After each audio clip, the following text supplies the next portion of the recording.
స్వాతంత్ర దినోత్సవం సందర్భంగా హరీష్ అకాడమీ అందిస్తోంది అన్ని ఆన్లైన్ కోర్సులపై భారీ డిస్కౌంట్ ఆఫర్స్. ఒక కోర్స్ కొనండి, 5 కోర్సులు ఉచితంగా పొందండి.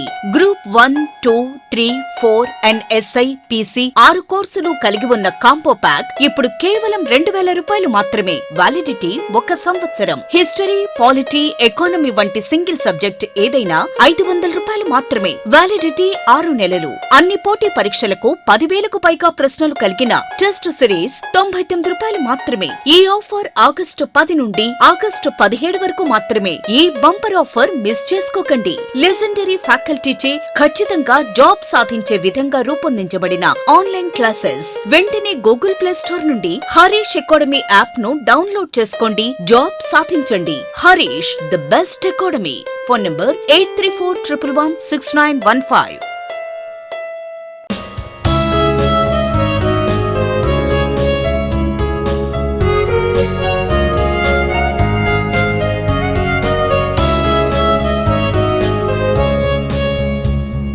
Hi friends, welcome to Harish academy. ఈరోజు వార్తలు నిలిచిన జాతీయ, అంతర్జాతీయ, రాష్ట్రీయ అంశాల గురించి, వార్తలు నిలిచిన వ్యక్తులు, అవార్డులు, పుస్తకాలు, మరి క్రీడా సంబంధిత సమాచారం, ఒక్కొక్క అంశాన్ని వివరంగా తెలుసుకుందాం. ఈరోజు ఫస్ట్ టాపిక్ వచ్చేసి మహారాష్ట్ర ప్రభుత్వం దేశంలోనే మొట్టమొదటిసారి ట్రాన్స్జెండర్ల కోసం, సో మహారాష్ట్ర ప్రభుత్వం దేశంలోనే మొట్టమొదటిసారి ట్రాన్స్జెండర్ల కోసం ఒక గృహ నిర్మాణ పథకాన్ని ప్రారంభించబోతున్నట్టుగా ఒక ప్రకటన చేస్తూ వార్తలు ఇచ్చింది. ఇప్పటి వరకు భారతదేశంలో ట్రాన్స్జెండర్ల కోసం గృహ నిర్మాణ పథకం లేదు. అది కేంద్ర ప్రభుత్వం తీసుకోండి, ఏదైనా రాష్ట్ర ప్రభుత్వం తీసుకోండి. అలాంటిది మొదటిసారి ఒక రాష్ట్ర ప్రభుత్వం, ఏ రాష్ట్రము?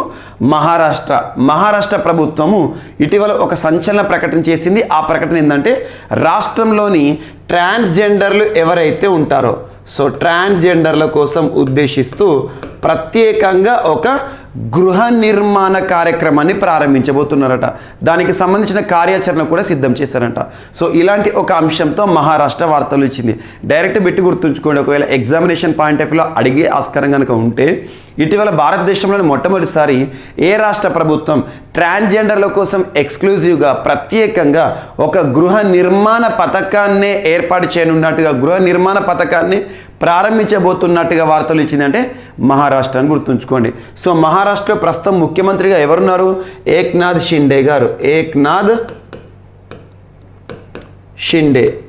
షిండే, శివసేన నేత ఏక్నాథ్ షిండే. అండ్ డిప్యూటీ సీఎంగా ఎవరున్నారంటే దేవేంద్ర ఫడ్నవీస్, బీజేపీ నేత. గుర్తుంచుకోండి, ఇప్పుడు మహారాష్ట్రలో శివసేన బీజేపీ అలయన్స్ సంకీర్ణ ప్రభుత్వం ఉంది. ఎందుకంటే ఇటీవల మహారాష్ట్ర సంక్షోభం వార్తల్లోకి వచ్చింది కాబట్టి, ఆ సంక్షోభం తర్వాత వీరిద్దరు కూడా నూతనంగా ఏర్పడిన ప్రభుత్వంలో ఇద్దరు కూడా కీలక బాధ్యతలు నిర్వర్తిస్తున్నారు. ఇది ఒకటి ఇంపార్టెంట్.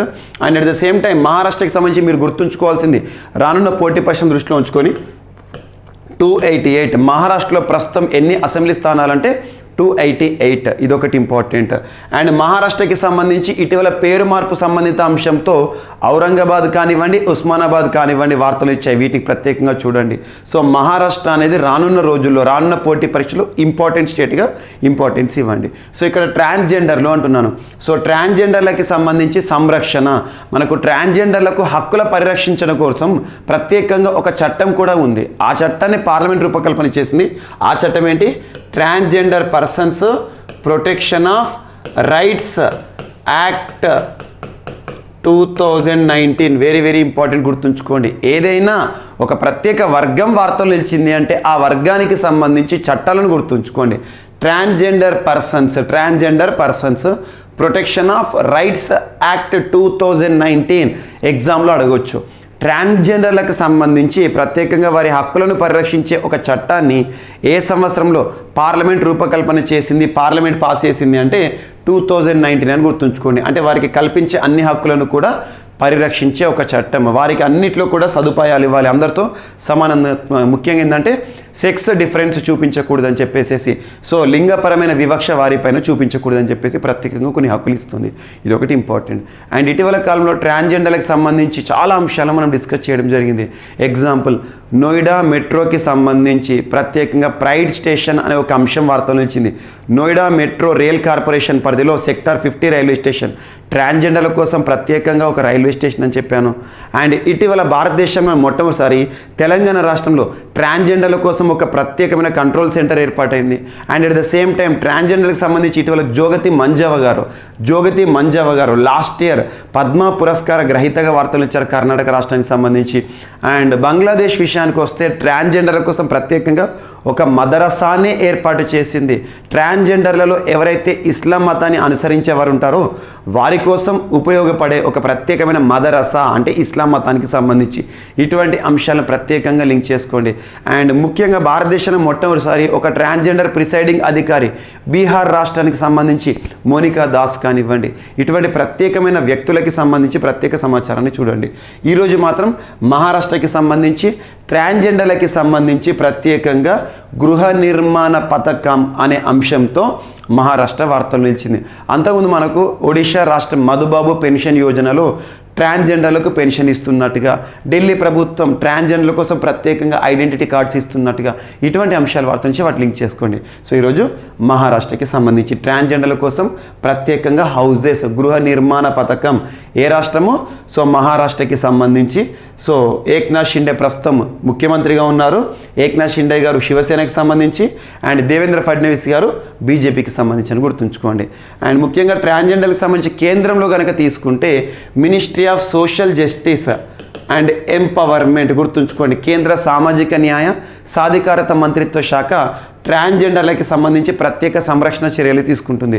ఇటీవల కేంద్ర ప్రభుత్వం ఆధ్వర్యంలో ప్రారంభమైన స్మైల్ అనే ఒక ప్రోగ్రాం కూడా ఇంపార్టెంట్. ఇటువంటి అంశాలను ప్రత్యేకంగా చూడండి. అండ్ పర్వాజ్ అనే ఒక ప్రత్యేకమైన పథకం ఏ రాష్ట్ర లేదా ఏ కేంద్రపాలిత ప్రాంతానికి సంబంధించి అంటే జమ్మూ అండ్ కాశ్మీర్కి సంబంధించి. సో జమ్మూ అండ్ కాశ్మీర్కి సంబంధించిన ప్రోగ్రాము మనోజ్ సిన్హా గారు, జమ్మూ కాశ్మీర్ లెఫ్టినెంట్ గవర్నర్గా విధుల్లో ఉన్న మనోజ్ సిన్హా గారు ప్రారంభించిన ప్రత్యేక కార్యక్రమమే పర్వాజ్. దీని యొక్క ఉద్దేశం ఏంటంటే మార్కెట్ లింకేజ్ సపోర్ట్ స్కీమ్. గుర్తుంచుకోండి, మార్కెట్ లింకేజ్ సపోర్ట్ స్కీమ్. ఒక్కొక్క పదాన్ని విడమర్చి అర్థాన్ని వెతకండి, ఆటోమేటిక్గా దీని యొక్క పర్పస్ తెలుస్తుంది. మార్కెట్ లింకేజ్, మార్కెట్ని అనుసంధానం చేసడానికి ఉద్దేశించిన ఒక ప్రత్యేక పథకం, ప్రోత్సహించే ఒక ప్రత్యేక పథకం మార్కెట్ అనుసంధానం. దేని ద్వారా మార్కెట్ని అనుసంధానం చేయడము? విమానాల ద్వారా, ఎయిర్ రూట్ ద్వారా. ఇక్కడ ఏం లేదు, సింపుల్గా ఏం చెప్తోంది మనకి జమ్మూ కాశ్మీర్కి సంబంధించిన ప్రభుత్వం అంటే మనోజ్ సిన్హా గారు ఈ ప్రోగ్రామ్, ఈ స్కీమ్ని ప్రారంభిస్తే ఏం చెప్పారంటే జమ్మూ కాశ్మీర్ పరిధిలోని రైతులు ఎవరైతే ఉంటారో, సో అగ్రికల్చర్ పైన ఆధారపడి జీవనాన్ని కొనసాగిస్తున్న రైతులు ఎవరైతే ఉంటారో వారు పండించిన పంట ఉత్పత్తి ఉంటుంది కదా, ముఖ్యంగా వెజిటబుల్స్ కానివ్వండి, ఫ్రూట్స్ కానివ్వండి, ఏవైనా కూడా ఒక ప్రాంతం నుండి ఒక ప్రాంతానికి గనక విమానాల ద్వారా గనక మార్కెట్ సౌకర్యానికి తరలిస్తే, ఎగ్జాంపుల్ మనం రైతు ఎవరైతే ఉంటారో పండించిన పంటని మార్కెట్కి తరలిస్తారు. సో సకాలంలో మార్కెట్కి వెళ్తేనే ఆ పంట ఏదైతే ఉందో, ఎందుకంటే పెరిషబుల్ అవన్నీ కూడా కొంతకాలం వరకే అవి మంచిగా ఉంటాయి, అంటే తర్వాత పాడైపోతాయి. అలా ఏవైతే ఉంటాయో కూరగాయలు కానివ్వండి, పండ్లు కానివ్వండి, పూలు కానివ్వండి, పండించిన ప్రాంతం నుండి మార్కెట్కి తీసుకెళ్ళాలి అంటే అత్యంత త్వరితగతిన తీసుకెళ్లాలనే ఉద్దేశంలో భాగంగా విమాన మార్గాన్ని గనక ఎవరైనా చూస్ చేస్తే, ఫార్మర్స్ విమానాల ద్వారా, ఎయిర్ రోడ్ ద్వారా గనక వాటిని తరలిస్తే ఆ ఫార్మర్కి డైరెక్ట్ బెనిఫిట్ ట్రాన్స్ఫర్ కింద, డైరెక్ట్ బెనిఫిట్ ట్రాన్స్ఫర్ అంటే నేరుగా తన అకౌంట్లోకి సబ్సిడీ వేస్తుందంట. అంటే ఏదైతే ఈ ట్రాన్స్పోర్టేషన్ అయ్యే ఖర్చు ఉంటుంది కదా, విమాన మార్గం ద్వారా ఈ ఫ్రూట్స్ కానీ కూరగాయలను కానీ రైతు తను పండించిన పంట పొలం నుండి మార్కెట్కి తరలిస్తారు కదా, ఆ అయిన ఖర్చు ఏదైతే ఉంటుందో ఖర్చులో 25% వరకు ప్రభుత్వమే భరిస్తుందట. ఆ రైతు అకౌంట్లోకి డైరెక్ట్గా జమ చేస్తుందట, డైరెక్ట్ బెనిఫిట్ ట్రాన్స్ఫర్. పర్వాజ్ స్కీమ్, ఇటీవల వార్తల్లో నిలిచిన పర్వాజ్ మార్కెట్ లింకేజ్ సపోర్ట్ స్కీమ్ ఏ రాష్ట్ర లేదా ఏ కేంద్రపాలిత ప్రాంత ప్రభుత్వానికి సంబంధించి అంటే జమ్మూ కాశ్మీర్ అని గుర్తుంచుకోండి. And Jammu Kashmir very important state or important UT అని గుర్తుంచుకోండి. రానున్న పోటీ పరీక్షలు అడుగుతారు. UT after repealing article 370 Jammu Kashmir once upon a time it was a state but now divided into 2 union territories. 2 union territories, 2 కేంద్రపాలిత ప్రాంతాలుగా విభజన జరిగింది. ఒకటేమో అసెంబ్లీతో కూడిన కేంద్రపాలిత ప్రాంతం జమ్మూ కాశ్మీర్. సో జమ్మూ కాశ్మీర్ ఇటీవల తరచూ వార్తలు నిలుస్తుంది. ముఖ్యంగా మనకు జమ్మూ కాశ్మీర్ అనగానే ఇటీవల ఒక ఫెస్టివల్ని మనం ప్రత్యేకంగా డిస్కస్ చేసాం, ఖీర్ భవానీ మేళా అని చెప్పేసి, బంగస్ వ్యాలీ ఫెస్టివల్ అని. అండ్ దాల్ లేక్ ఇటీవల తరచూ వార్తల్లో నిలిచింది. అండ్ జమ్మూ కాశ్మీర్కి సంబంధించి చిల్లాయి సీజన్ అనే ఒక పదాన్ని మీకు ప్రత్యేకంగా చెప్పాను, చిల్లాయి ఎక్స్ట్రీమ్ కోల్డ్ కండిషన్స్ అని చెప్పేసి. అండ్ జమ్మూ కాశ్మీర్కి సంబంధించి ఇటీవల కాలంలో మనం డిస్కస్ చేసిన ప్రత్యేక అంశాలు హౌస్లా కానివ్వండి, సుకూన్ కానివ్వండి, వీటిని ప్రత్యేకంగా లింక్ చేస్తూ చూడండి. జమ్మూ కాశ్మీర్లో ప్రతి పాఠశాలకి కూడా, ప్రభుత్వ పాఠశాలకి కూడా ఆర్మీకి సంబంధించి మన అమర జవాన్లు ఎవరైతే ఉంటారో వాటి యొక్క పేర్లను నామకరణం చేసింది ప్రభుత్వం. వారి యొక్క పేర్లు స్కూళ్లకు అమర జవాన్ల పేర్లను నామకరణం చేస్తూ వార్తలు ఇచ్చిన ప్రభుత్వంగా వార్తలు ఇచ్చింది. వీటన్నిటిని లింక్ చేసుకోండి. సో ఈరోజు చూడండి, 25% subsidy, ship your agriculture and horticulture perishables harvested in Jammu Kashmir through air cargo. విమానాల ద్వారా రవాణా చేసే వారికి 25% వరకు సబ్సిడీ ఇచ్చే ఒక ప్రత్యేకమైన కార్యక్రమాన్ని గుర్తుంచుకోండి, సరిపోతుంది. అండ్ నెక్స్ట్ విమానం అన్నాను కాబట్టి ఒక విమానం వార్తలు నిలిచింది. మనకు ప్రత్యేకంగా director general of civil aviation అని ఒక అంశం గుర్తుంచుకోండి. Director general of civil aviation కేంద్ర పౌర విమానయానానికి సంబంధించిన ఒక ప్రత్యేక department, directorate general of civil aviation. భారతదేశంలో DGCA అనుమతులు లేనిది ఒక చిన్న విమానం కూడా పరుగెత్తదు, గుర్తుంచుకోండి. ఒక్క విమానం కూడా ఎగరదు. అంటే DGCA అనుమతులు మ్యాండేటరీ. అటువంటి DGCA ఏ మంత్రిత్వ శాఖ పరిధిలో పనిచేస్తుంది? Ministry of civil aviation. Civil aviation పౌర విమానయాన మంత్రిత్వ శాఖ. పౌర విమానయాన మంత్రిత్వ శాఖ. ప్రస్తుతం కన్సర్న్డ్ పర్సన్ మంత్రిగా ఎవరు విధులు నిర్వర్తిస్తున్నారు? జ్యోతిరాదిత్య సింధియా. జ్యోతిరాదిత్య సింధియా గారు. సో ఇటీవల DGCA వారు అనుమతులు జారీ చేశారు. ఏ విమానయానికి అంటే ప్రత్యేకంగా భారతదేశంలో ప్రారంభం కానున్న కొత్త విమాన సర్వీసులు అని చెప్పాను. ఆ విమాన సర్వీసులే ఆకాశ ఎయిర్. ఆకాశ. సో ఆకాశ ఎయిర్. ఆకాశ ఎయిర్ ఎవరికి సంబంధించింది? ప్రముఖ వ్యక్తి రాకేష్ జుంజున్వాలా. రాకేష్ జుంజున్వాలాకి సంబంధించిన ఆకాశ ఎయిర్కి సంబంధించి ఇప్పటికి 4 సార్లు మనం డిస్కస్ చేసాం. రానున్న పోటీ పరీక్షలు అడగవచ్చు. ఇటీవల వార్తలు ఇచ్చిన ఆకాశ ఎయిర్ ఎవరికి సంబంధించిందని చెప్పేసి ఆకాశ ఎయిర్. సో అటువంటి ఆకాశ ఎయిర్ సర్వీస్ సంబంధించి మొదటి విమానాన్ని ఇటీవల ఇనాగ్రేట్ చేశారు. So union minister for civil aviation Jyotiraditya Scindia, ఇతను మధ్యప్రదేశ్ సంబంధించిన వ్యక్తి.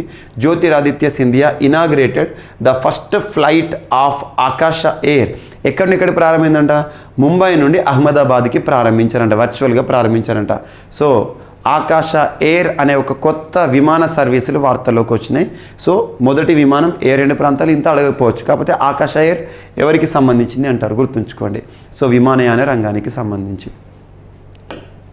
అండ్ నెక్స్ట్ ఇండియా ఇజ్రాయెల్ సంబంధాల్లో భాగంగా ప్రత్యేకంగా సెంటర్ ఆఫ్ ఎక్సలెన్స్ వార్తలు నిలిచింది.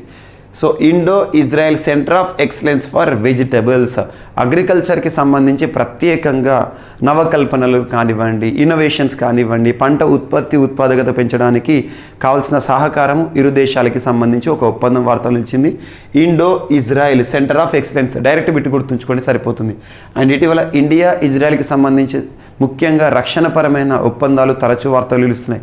హెరాన్ డ్రోన్స్ కానివ్వండి, అండ్ సూసైడ్ స్ట్రైకర్స్ కానివ్వండి, ఎయిర్ స్ట్రైకర్స్, సూసైడ్ డ్రోన్స్ అని చెప్పేసి ఇటువంటివి, నెగేవ్ లైట్ మిషన్ గన్స్ కానివ్వండి, ఇటువంటి అన్నీ కూడా మనం ఇజ్రాయెల్ నుండే దిగుమతి చేసుకుంటున్నాం. So Indo Israel centre of excellence for vegetables అని గుర్తుంచుకోండి, సరిపోతుంది. అండ్ నెక్స్ట్ గోవా రాష్ట్ర ప్రభుత్వం రాష్ట్రంలోని హయ్యర్ ఎడ్యుకేషన్లో 100% జాతీయ విద్యా విధానాన్ని, నేషనల్ ఎడ్యుకేషనల్ పాలసీని అమలు చేస్తున్నట్టుగా అధికారిక ప్రకటన చేసింది. గోవా అనగానే ప్రస్తుతం గోవాలో అధికారంలో ఉన్న పార్టీ బీజేపీ అని గుర్తుంచుకోండి. ప్రమోద్ సావంత్ గారు ప్రస్తుతం గోవాలో ముఖ్యమంత్రిగా ఉన్నారు. సో గోవాలో హయ్యర్ ఎడ్యుకేషన్, ఉన్నత విద్యకి సంబంధించి ఉన్నత విద్యలో భాగంగా ప్రత్యేకంగా 100% 2020 సంవత్సరంలో కేంద్ర ప్రభుత్వం ప్రతిష్టాత్మకంగా తీసుకువచ్చిన నేషనల్ ఎడ్యుకేషనల్ పాలసీ, జాతీయ విద్యా విధానాన్ని అమలు చేస్తున్నట్టుగా ప్రత్యేకంగా వార్తలు నిలిచింది. గుర్తుంచుకోండి. ఇటీవల ఏ రాష్ట్రం అంటే గోవా అని గుర్తుంచుకోండి. అండ్ గోవాకి సంబంధించి ఇటీవల మనం డిస్కస్ చేసిన అన్ని అంశాలు ఇక్కడ లింక్ చేసుకోండి. గోవా ఇటీవల సార్వత్రిక ఎన్నికలను ఎదుర్కొన్నది. సో సార్వత్రిక ఎన్నికల్లో మరొకసారి ప్రభుత్వం కొనసాగుతుంది, బీజేపీ అధికారంలో ఉంది. అండ్ దేశంలోనే మొదటిసారి శాండ్ బర్న్ ఫెస్టివల్ కానివ్వండి, శాండ్ డ్యూన్ పార్క్స్ కానివ్వండి, ఇవన్నీ కూడా మనకి గోవాకి సంబంధించి. అండ్ ఇటీవల దేశంలోనే మొట్టమొదటి ఆల్కహాల్కి సంబంధించిన ఒక మ్యూజియం అని చెప్పేసేసి, లీగల్ సెక్స్ టాయ్స్ స్టోర్ అని చెప్పేసేసి, ఇవన్నీ గోవాకి సంబంధించి మనం డిస్కస్ చేసాం. అండ్ నెక్స్ట్ ఢిల్లీకి సంబంధించి, న్యూఢిల్లీకి సంబంధించి ప్రత్యేకంగా విజయ్ సక్సేనా గారు, New Delhi lieutenant governor, Delhi lieutenant governor Saxena గారు ఇటీవల 1 road 1 week are 1 week 1 road అనే ఒక ప్రత్యేకమైన కార్యక్రమాన్ని ప్రారంభించారు. 1 week 1 road లేదా 1 road 1 week ఏదైనా గుర్తుంచుకోండి. సో ఒక వారం ఒక రహదారి అన్నట్టు. దేనికి సంబంధించి అంటే ప్రతి వారం న్యూఢిల్లీ మెట్రో కార్పొరేషన్ పరిధిలోని అన్ని రహదారులను కూడా ఒక్కొక్క వారం ఒక్కొక్క రహదారిని ప్రాతిపదిక తీసుకొని ఒక్కొక్క రహదారిని వాళ్ళు కన్సిడర్ చేస్తే ఏం చేస్తారంటే ప్రత్యేకంగా ఆ రోడ్డుకి కావాల్సిన మరమ్మతులు కానివ్వండి, రోడ్డుకి సంబంధించి ప్రత్యేకంగా ఒకవేళ ఎక్స్టెన్షన్ యాక్టివిటీస్ కానివ్వండి, ట్రాఫిక్ సమస్యలు కానివ్వండి, వీటన్నిటిని కూడా ప్రత్యేకంగా ట్యాకిల్ చేస్తారన్నట్టు. సో ఢిల్లీకి సంబంధించి 1 week 1 road ఇనిషియేటివ్. సో ఢిల్లీకి సంబంధించి న్యూఢిల్లీ మెట్రో కార్పొరేషన్ పరిధిలో ప్రత్యేక న్యూఢిల్లీకి సంబంధించి న్యూఢిల్లీ మున్సిపల్ కార్పొరేషన్ పరిధిలోని ప్రతి రహదారిని కూడా ఎంచుకొని ఒక్కొక్క వారం ఒక్కొక్క రహదారికి మరమ్మతులు చేయడం అని గుర్తుంచుకోండి. సో న్యూఢిల్లీకి సంబంధించి లెఫ్టినెంట్ గవర్నర్ ప్రారంభించారు. అండ్ నెక్స్ట్ డిఫెన్స్ ఎక్స్పో అంటే రక్షణపరమైన ఎగ్జిబిషన్ అన్నట్టు. ఎక్స్పో ప్రతి సంవత్సరం జరుగుతూ ఉంటుంది. రానున్న డిఫెన్స్ ఎక్స్పో ఎన్నోదంటే 12th edition అని గుర్తుంచుకోండి. 12th edition డిఫెన్స్ ఎక్స్పో అనేది ఎక్కడ జరగబోతుంది అంటే గాంధీనగర్, గుజరాత్ అని గుర్తుంచుకోండి. So exhibition on land, naval and homeland security systems ఎప్పటి నుండి జరుగుతుందంట? సో October 18 నుండి 22 మధ్య జరుగుతుందంట. డిఫెన్స్ ఎక్స్పో అంటే ఏంటంట? Land, naval and homeland security system సంబంధించిన ఒక ప్రత్యేకమైన ఎగ్జిబిషన్, రక్షణపరమైన ప్రత్యేకమైన ప్రదర్శన అని గుర్తుంచుకోండి. డిఫెన్స్ ఎక్స్పో ఈసారి ఎన్నోది? ఈ సంవత్సరం 12th. And next Nitish Kumar, very very important. ఇటీవల కొన్ని రాష్ట్రాలు ఎక్కడైతే సంక్షోభ పరిస్థితులు చూసామో ఆ రాష్ట్రాల పేరు ప్రత్యేక శ్రద్ధ చూపండి. అందులో మహారాష్ట్ర ఉంది. మహారాష్ట్రకి సంబంధించి రాజకీయ సంక్షోభాన్ని చూసాము. అందులో ఎట్ ద సేమ్ టైం నిన్నటి రోజున Bihar crisis is completely different. ఇక్కడ బీహార్కి సంబంధించి నితీష్ కుమార్ గత 35-40 ఏళ్ళుగా రాష్ట్రంలో ప్రత్యక్షంగా పోటీ చేయట్లేదు, ఎమ్మెల్యేగా పోటీ చేయట్లేదు. బీహార్ రాష్ట్రం బైకామరలిజం, 2 సభలు ఉన్నాయి. బైకామరలిజం అంటే 2 houses, బై అంటే 2 అంటే MLA house, MLC house. Nitish Kumar ఎవరైతే ఉన్నారో, బీహార్ ముఖ్యమంత్రి ఎవరైతే ఉన్నారో ప్రతిసారి కూడా తను ఎమ్మెల్యేగా పోటీ చేసి ముఖ్యమంత్రి అవ్వట్లేడు, ఎమ్మెల్సీగానే ఉంటున్నాడు. సో పరోక్షంగా అటువంటిది బీహార్లో ఇప్పటికీ ఎన్డీఏ కూటమి అధికారంలో ఉంది. ఎన్డీఏ కూటమి అంటే ఏంటి? BJP Bharatiya Janata party plus ఇతనికి సంబంధించి జేడీయూ జనతాదళ్ యునైటెడ్ వీరి యొక్క సంకీర్ణ ప్రభుత్వం అమల్లో ఉంది. తరచూ ప్రభుత్వాన్ని మారుస్తూ ఉంటాడు నితీష్ కుమార్. ఫస్ట్ ప్రభుత్వం ఏర్పడిన తర్వాత బీజేపీతో కలిశాడు, తర్వాత కొంతకాలానికి ఆర్జేడీతో కలవడం, ఇలా మళ్ళీ ఇప్పుడు ఆర్జేడీతో కలవడం ఇలా ఉంది. సో ఆర్జేడీ అంటే ఏంటంటే లాలూ ప్రసాద్ యాదవ్కి సంబంధించి, అండ్ బీజేపీ ఏదైతే ఉంటుందో ఎన్డీఏ లెడ్. సో నిన్నటి రోజున బీహార్ రాష్ట్ర ముఖ్యమంత్రి నితీష్ కుమార్ గారు పార్టీకి లేదా ఎన్డీఏ కూటమికి రాజీనామా చేశారు. ముఖ్యమంత్రి పదవికి రాజీనామా చేశారు. రాజీనామా చేస్తే అర్థం ఏంటంటే ఎన్డీఏకి మద్దతును ఉపసంహరించుకున్నాడు. అలా ఉపసంహరించుకొని ఏం చేశారు? ఎన్డీఏకి అంతకుముందు ప్రతిపక్షంగా భావిస్తున్న ఆర్జేడీ, రాష్ట్రీయ జనతాదళ్, ఆర్జేడీతో కూటమిని ఏర్పాటు చేసుకున్నాడు. సో ఇలా మరొకసారి సంకీర్ణ ప్రభుత్వాన్ని ఏర్పాటు చేస్తూ వార్తలు నిలుస్తున్నారు నితీష్ కుమార్. జస్ట్ గుర్తుంచుకోండి, ఇప్పటి వరకు బీజేపీ, జేడీయూ అని గుర్తుంచుకోండి, జనతాదళ్ యునైటెడ్. ఈరోజు జేడీయూ, ఆర్జేడీ అని గుర్తుంచుకోండి. ఇప్పుడు ఏవైనా రాష్ట్రాలు మనకు ప్రత్యేకంగా వార్తలు నిలిచాయి అంటే, సంక్షోభంతో కానీ పాలిటిక్ రిలేటెడ్ వార్తలు ఇచ్చినాయి అంటే ఖచ్చితంగా సంఖ్యను గుర్తుంచుకోవాలి. సో ఇటీవల బీహార్ రాష్ట్రానికి సంబంధించి సంక్షోభం వార్తలు ఇచ్చింది. బీహార్ రాష్ట్రంలోని అసెంబ్లీ స్థానాల సంఖ్య ఎంత అంటారు? 243. Very very important. And next ఈ 243లో గతంలో జరిగిన సార్వత్రిక ఎన్నికల్లో ఏ పార్టీ ఎన్ని గెలుచుకుందంటే బీజేపీ 77 స్థానాలు గెలుపొందింది. జేడీయూ ప్రస్తుతం ముఖ్యమంత్రి క్యాండిడేట్ సంబంధించి 45 స్థానాలు గెలుపొందింది. ఆర్జేడీ రాష్ట్రీయ జనతా దళ్ లాలూ ప్రసాద్ యాదవ్ అది పెద్ద పార్టీగా నిలిచింది, 79 స్థానాలు. కాంగ్రెస్ 19 స్థానాలు. And CPI ML led left పార్టీస్కి 17 స్థానాలు ఉన్నాయి. సో ఇప్పుడు బీహార్లో జేడీయూ, ఆర్జేడీ, కాంగ్రెస్ వీరి కూటమి ఏర్పాటవుతోంది ప్రభుత్వం. గుర్తుంచుకోండి, ముఖ్యమంత్రిగా రాజీనామా చేశాడు, మళ్ళీ ముఖ్యమంత్రిగా తనే ప్రమాణ స్వీకారం చేస్తాడు. కాకపోతే ఏంటంటే తన మద్దతుని ఉపసంహరించుకునే రాజీనామా అని గుర్తుంచుకోండి, సరిపోతుంది. ఎన్డీఏ కూటమి నుండి బయటకు వచ్చారని గుర్తుంచుకోండి, సరిపోతుంది ఈ విధంగా. అండ్ నెక్స్ట్ రాష్ట్రీయ అంశాల్లో భాగంగా తెలంగాణ రాష్ట్రానికి సంబంధించి ప్రత్యేకంగా నేతన్నకు బీమా అనే ఒక కార్యక్రమం వార్తలు ఇచ్చింది. మనందరికీ తెలుసు, ప్రతి సంవత్సరం ఆగస్టు 7వ తేదీని జాతీయ చేనేత దినోత్సవంగా నిర్వహించుకోవడం జరుగుతుంది. ముఖ్యంగా కేంద్రంలో నరేంద్ర మోదీ గారి ప్రభుత్వం వచ్చిన తర్వాత చేనేత దినోత్సవం అనేది కూడా ప్రారంభమైంది. చేనేత దినోత్సవం ఆగస్టు 7వ తేదీ. సో ఈ సంవత్సరం చేనేత దినోత్సవం యొక్క థీమ్ ఏంటంటే హ్యాండ్లూమ్ అండ్ ఇండియన్ లెగసీ అనేది ఈ సంవత్సరం theme. Handloom and Indian legacy. So చేనేత దినోత్సవం రోజున తెలంగాణ రాష్ట్ర ప్రభుత్వం రాష్ట్రంలో చేనేత వారిని ఆదుకోవడానికి ప్రత్యేకంగా ఒక స్కీమ్ని ప్రారంభించింది, నేతన్నకు బీమా. సో బీమా అంటే ఇన్సూరెన్స్ అన్నట్టు. సో చేనేత పైన ఆధారపడిన వారు ఎవరైతే ఉంటారో వారికి బీమా సౌకర్యాన్ని కల్పించే ఒక ప్రత్యేక కార్యక్రమాన్ని గుర్తుంచుకోండి. సో తెలంగాణ గవర్నమెంట్ లాంచ్ చేసే నేతన్న బీమా అని గుర్తుంచుకోండి. అండ్ సో స్పోర్ట్స్ క్రీడలకి సంబంధించిన అంశాలు కనుక మనం పరిగణలోకి తీసుకుంటే కామన్వెల్త్కి సంబంధించి ఈరోజు ప్రత్యేకంగా వార్తలు నిలిచిన అంశం ఏంటంటే నిన్నటి క్లాస్లో మీకు బేసిక్గా చెప్పాను ఎన్ని పథకాలు గెలుచుకుంది ఇండియా అని చెప్పేసి. ఈరోజు సంపూర్ణంగా గత కామన్వెల్త్ గేమ్స్తో ఇండియా యొక్క పర్ఫార్మెన్స్ని ఈ సంవత్సరం పర్ఫార్మెన్స్ని కంపేర్ చేద్దాం. సో ఈ సంవత్సరం భారతీయ క్రీడాకారులు చూపించిన ప్రదర్శన అద్భుతం అని చెప్పుకోవచ్చు. కాకపోతే 4th పొజిషన్లో ఉంది. సో ఇక్కడ చూద్దాం, 22 స్వర్ణాలు, 16 రజతాలు, 23 కాంస్యాలు. మొత్తంగా ఈసారి భారత్ ఎన్ని గెలుచుకుంది?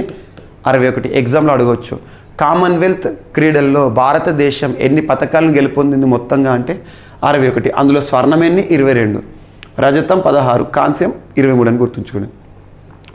2010 ఇది వెరీ ఇంపార్టెంట్. 2010లో సొంత గడ్డ మన ఇండియాలో జరిగింది కామన్వెల్త్ గేమ్స్.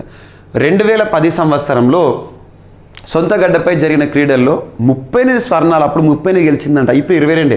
38 స్వర్ణాలు సహా 101 పథకాలతో పట్టికలో మన దేశానికి 2వ స్థానం. మనకు 2010 సంవత్సరంలో కామన్వెల్త్ గేమ్స్ ఏవైతే ఉంటాయో ఇండియా హోస్ట్గా జరిగాయి భారత ఆతిథ్యంలో. అప్పుడు భారతదేశం ఎన్ని పథకాలు గెలుచుకుందంట? 101 పథకాలు. అందులో స్వర్ణాలే 38 ఉన్నాయంట. మొత్తం పథకాల పట్టికలో 2nd పొజిషన్ అంట, ఈసారి 4th పొజిషన్. గుర్తుంచుకోండి, అదొకటి ఇంపార్టెంట్ పాయింట్.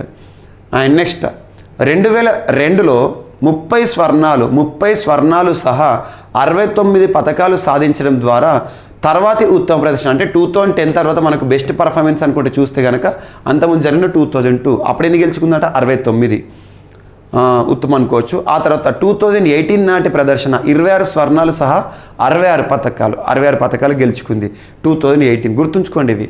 సో 2008 3వ స్థానంలో నిలిచింది. ఆ తర్వాత ఉత్తమ ప్రదర్శన ఏదంటే ఈ సంవత్సరం చెప్పుకోవచ్చు ఉత్తమ ప్రదర్శన. అయితే కామన్వెల్త్ క్రీడల్లో భారత్కి ఎప్పుడు పథకాల పంట పండించేది ఏ క్రీడా విభాగం అంటే షూటింగ్.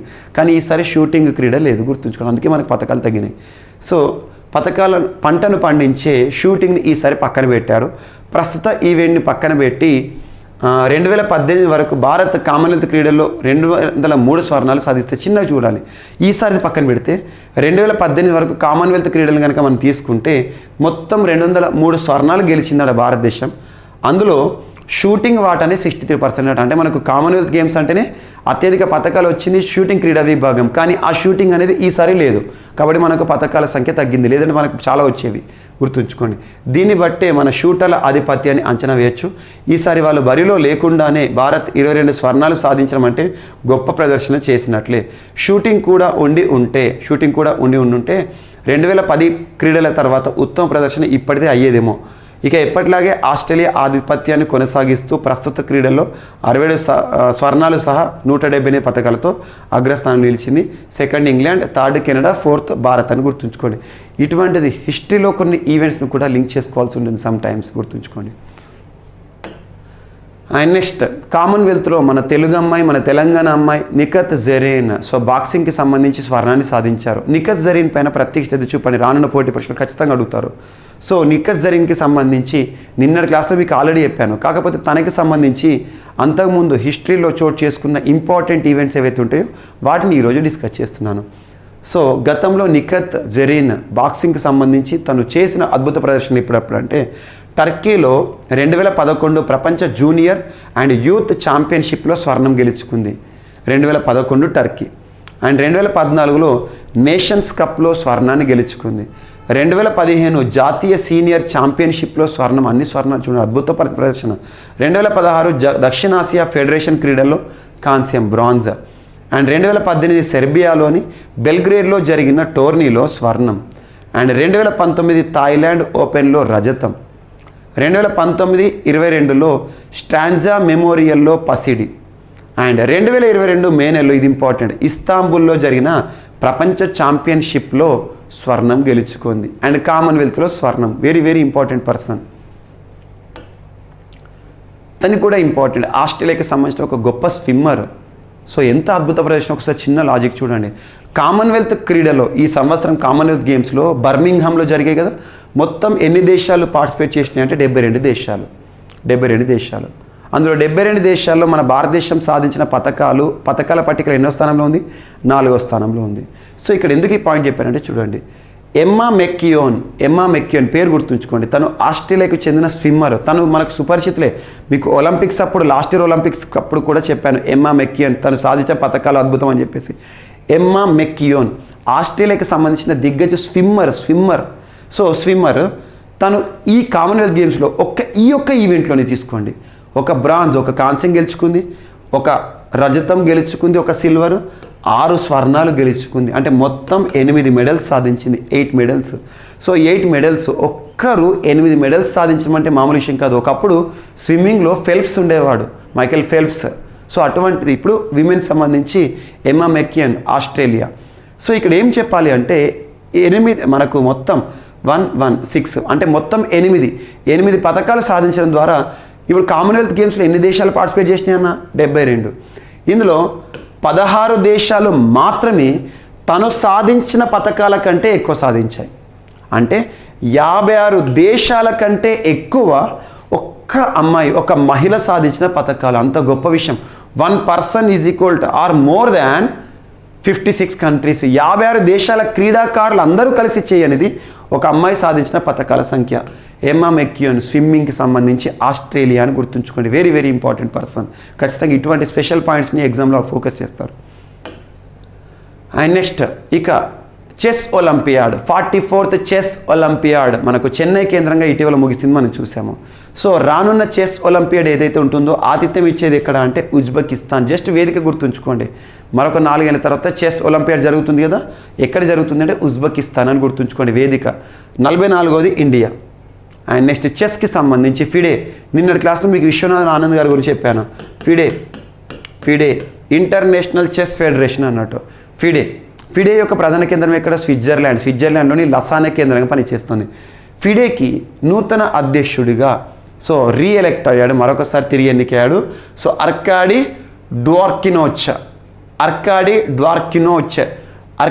డ్వార్కినోవిచ్ ఫిడేకి సంబంధించి ప్రెసిడెంట్గా, అధ్యక్షుడిగా తిరిగి ఎన్నికయ్యాడు. ఈ ఫిడేకి సంబంధించి డిప్యూటీ ప్రెసిడెంట్గా మన ఇండియన్ విశ్వనాథన్ ఆనంద్ ఎన్నిక కావడం జరిగింది. Very very important. FIDE deputy president అని గుర్తుంచుకోండి, FIDE president, 2 persons. And next కీరోన్ Pollard అనగానే ఏ జట్టు గుర్తుకు రావాలి? వెస్ట్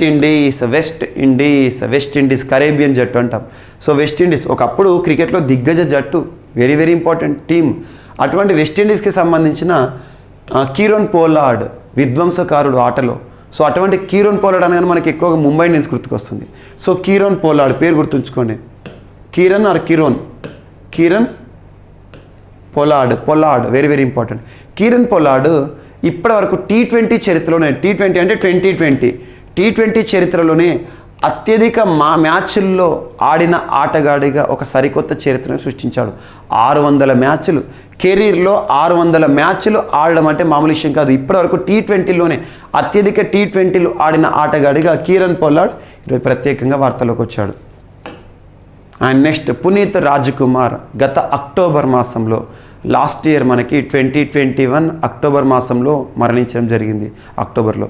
సో పునీత్ రాజ్కుమార్ కన్నడ చలనచిత్రరంగమే కాదు, భారతదేశ వ్యాప్తంగా కూడా గొప్ప గుర్తింపు పొందిన ఒక నటుడు కాదు, ఒక సామాజిక సేవకుడు, చాలా అద్భుతమైన ఒక మానవతావాది. అటువంటి వ్యక్తి చనిపోయాడు. తన గురించి మనం ప్రత్యేకంగా చూసాం. సో పునీత్ రాజ్కుమార్కి కర్ణాటక రాష్ట్ర ప్రభుత్వము రానున్న నవంబర్ 1వ తేదీన, నవంబర్ 1 అంటే కర్ణాటక రాష్ట్రానికి సంబంధించి రాష్ట్ర అవతరణ దినోత్సవం, కర్ణాటక రాష్ట్ర అవతరణ దినోత్సవం. ఆ రోజున రాష్ట్ర ప్రభుత్వం, ప్రస్తుతం కర్ణాటక రాష్ట్రంలో బీజేపీ అధికారంలో ఉంది, బసవరాజు బొమ్మాయి గారు ముఖ్యమంత్రిగా విధుల్లో ఉన్నారు. తను ఏమని అనౌన్స్ చేశారంటే రానున్న నవంబర్ 1వ తేదీన పోస్తమస్ అనే పదం వచ్చిందంటే గుర్తుంచుకోండి. పోస్తమస్ అనే పదం వచ్చిందంటే మరణానంతరం. పోస్తమస్గా పునీత్ రాజ్కుమార్కి సంబంధించి కర్ణాటక రత్న పురస్కారాన్ని ఇచ్చి సత్కరించనుందంట. కర్ణాటక రత్న పురస్కారాన్ని కర్ణాటక రాష్ట్ర ప్రభుత్వం ఇచ్చి సత్కరిస్తోంది. ఎవరికట? పునీత్ రాజ్కుమార్కి మరణానంతరం అని గుర్తుంచుకోండి. ఈ కర్ణాటక అంటే కర్ణాటక రాష్ట్రంలోనే అత్యున్నత పురస్కారాన్ని పొందబోతున్న 10వ వ్యక్తి అని గుర్తుంచుకోండి. జస్ట్ ఇంపార్టెంట్, కొన్ని పాయింట్స్ వేరే రాష్ట్రమైనా మనకి ఇంపార్టెంట్, ఎందుకంటే పర్సన్స్ అనేది ఈ టాపిక్ని ఇంపార్టెంట్ చేస్తుంది. నెక్స్ట్ ఈరోజు కొన్ని దేశాలకి సంబంధించి నూతన దేశాధినేతలు వార్తలు ఇచ్చారు. జేమ్స్ మరాపే ఈరోజు వార్తలు ఇచ్చారు. ఏ దేశానికి నూతన ప్రధానిగా అంటే పపువా న్యూగినియా. ఆల్రెడీ తన గురించి మనం డిస్కస్ చేసాం, మరొకసారి వార్తలు ఇచ్చారు.